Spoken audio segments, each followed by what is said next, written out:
9 अक्टूबर 2023 मुरली की मुख्य बातें। आज की समझ और वर्षे को याद करो। पवित्र तो जरूर रहना पड़ेगा, वो है पावन दुनिया। ये है पतित दुनिया, याद करो तो स्वर्ग का वर्षा मिलेगा।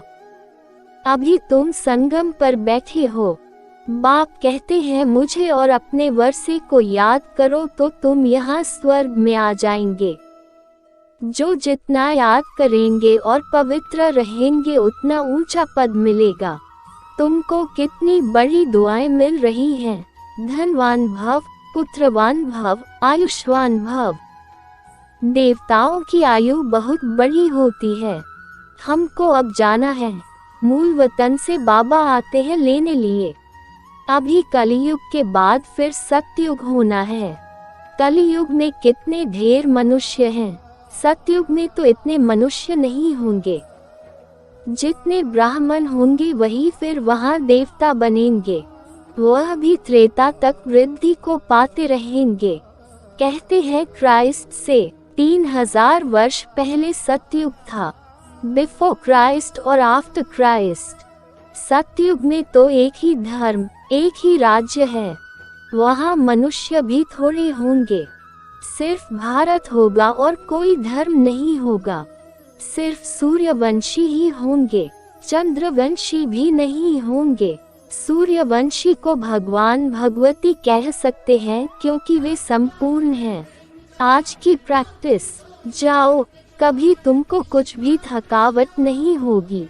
बाबा शुरू में ये प्रैक्टिस कराते थे। समझते थे हम आत्मा हैं। बहुत हल्के होकर पैदल चले जाते थे। कुछ भी थकावट नहीं होती थी। शरीर बिग, तुम आत्मा तो सेकंड में बाबा पास पहुंच सकती हो। यहाँ एक शरीर छोड़ा सेकंड में जाकर लंदन में जन्म लेते हैं। आत्मा जैसी तीखी और कोई चीज होती नहीं।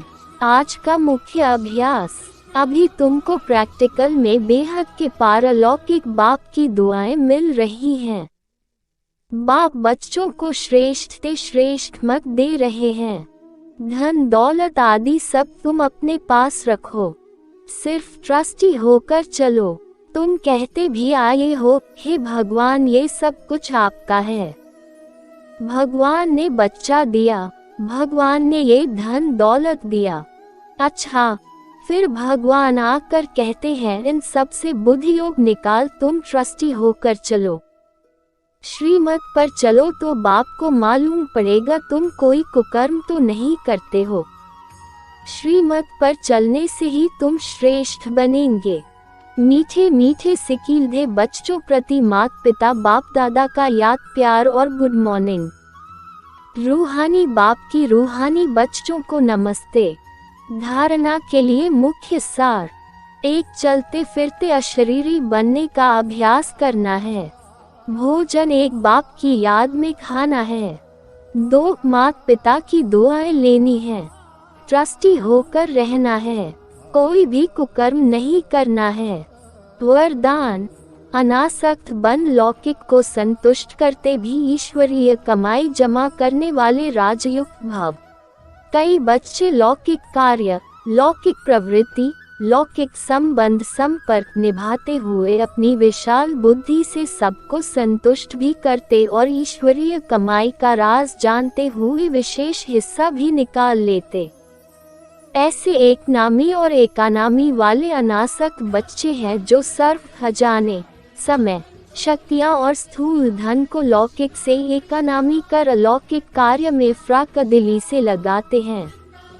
ऐसे युक्त राजयुक्त बच्चे ही महिमा योग्य हैं।